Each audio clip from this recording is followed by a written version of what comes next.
Fl-aħħar sigħat kellna stqarrija ċara mill-President tal-MUMN Paul Patch fejn qal il-Gvern ma jistax jibqa' dej business as usual bin-numru ta' infermieri li hemm nieqsin fl-Isptar Mater Dei. Il-kundizzjonijiet fih dan l-Isptar Mater Dei qed imorru mill-ħażin għall-agħar bil-Union tal-Infermiera u l-Qwiebel ħabbret numru ta' direttivi. Patch jinsisti li l-Gvern qed jibqa' jinjora l-appelli tal-infermieri. Iżda minkejja stqarrija bħal din il-Ministru Owen Bonnici għalinna li qed naraw id-differenza on the ground fis-settur tas-saħħa u fl-Isptar Mater Dei. Il-biraħ kien hemm stqarrija mill-Paul Patch, il-President tal-MUMN fejn qal li ma jistax ikun nirtornaw business as usual fil-każ tal-infermiera u l-problem li hemm fis-settur tas-saħħa. Se tkunu twieġbu għal din l-istqarrija bħala Gvern?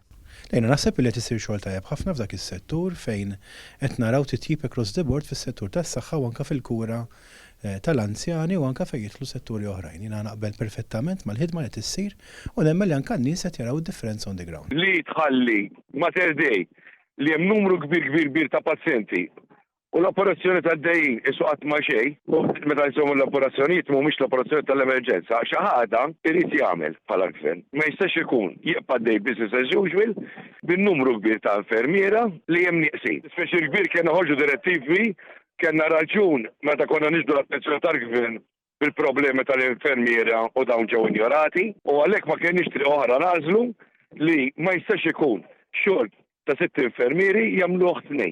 Differenza on the ground ta' sewax paraguni ta' żminijiet preċedenti jiswali l-kurituri ta' Mater Dei jinsabu miżawta bil-pazjenti fejn persuni li tkellmu ma' Net News spjegaw li preżentament hemm diżastru sħiħ.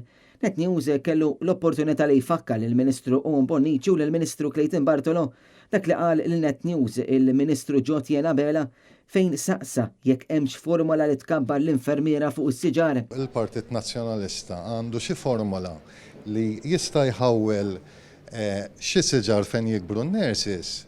Nixtieq li tgħidulna biha. Bonnici jgħidilna li l-Gvern qed jaħdem biex jattira aktar nies fil-qasam tax-xjenza fejn fil-waqt li ringrazzja l-infermiera ma offra ebda soluzzjonijiet tanġibli. Aħna rridu nkomplu nattiraw iktar nies biex jitlu fil-qasam tax-xjenzi, mhux biss fejn jidħol kura tas-saħħa manka oqsma oħrajn. Tkun qed tagħmlu mod tanġibli.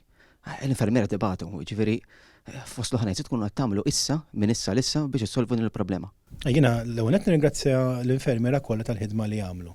It-tieni net jiena insostni li fl-aħħar snin l-infermiera raw titjib fil-kondizzjonijiet tax-xogħol tagħhom. Jekk minn 6 infermieri mqal ma jkunx hemm 3, 4, 3 billej, 3 billej u 4 ġurnata, mhux se nammettu pazjenti iktar ġoswali.